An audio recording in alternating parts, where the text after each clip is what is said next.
今天我们聊另外一个话题吧，对于科学没办法解释的一些事吧，就当故事来听啊。就是我们自己家里人或家里遇到的一些问题，就没办法用科学或者医学来解释。本身我自己做大健康的，在医疗方面也是待得蛮久的了，还是相信科学。大家相信科学啊，因为这个话题聊起来，就因为聊到我孩子的事。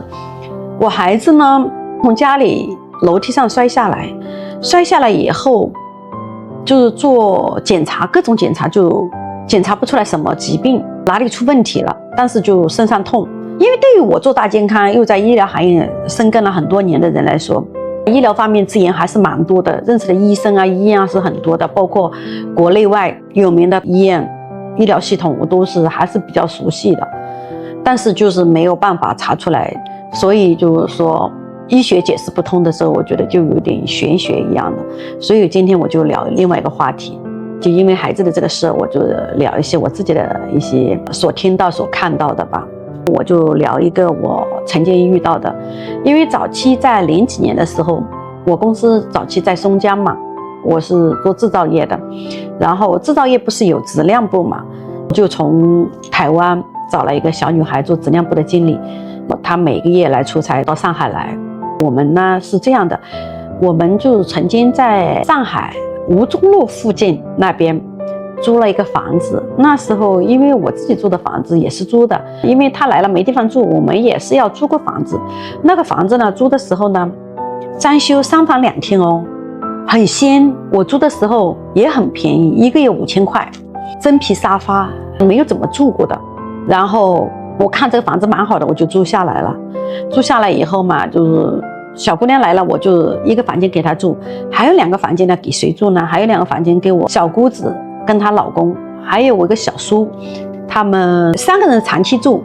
台湾那小姑娘呢是出差来了就住一下，但是我小叔他们呢就可能说阳气不足吧，反正就老是看见不干净的这种很灵异的东西，经常晚上就听到门口就是有人在吵架，在门口吵架。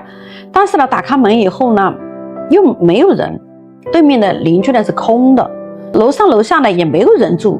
有一天，小姑娘是从台湾出差到上海来工作，睡在房间里，睡到半夜呢，有人在敲她门，她也没在意嘛，就继续睡。第二天起来就问，就是说，哎，你们昨天晚上谁敲我门了？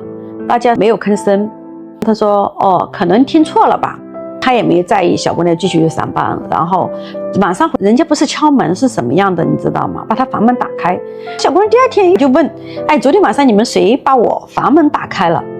因为我小姑怕，小姑娘怕嘛，怕她晚上很害怕，然后说，哦，我老公晚上把你门打开了。因为我小姑没有办法嘛，找的借口嘛，就找了这个借口跟小姑娘说。小姑娘哦是这样，小姑娘也没有在意，又继续上班了。大家就其实心里就有底，觉得这个房间就不是很干净吧。然后嘛就跟我说，我又打电话给房东，我说老是听到一些，要么有人在楼梯口吵架，要么就是房间里就有人打开房门，家里总是有人在走路。房东就告诉我，他说哦，我大概清明节了吧，那我去烧点纸钱就好了。我也没有吭声，然后我想房子到期以后我就干脆就退了，没有住了。但是我就一直怀疑这个房子肯定曾经出过什么事，否则的话不会有这种问题。可能我家的人就是阳气比较不够足嘛，经常看到这些不干净的东西吧。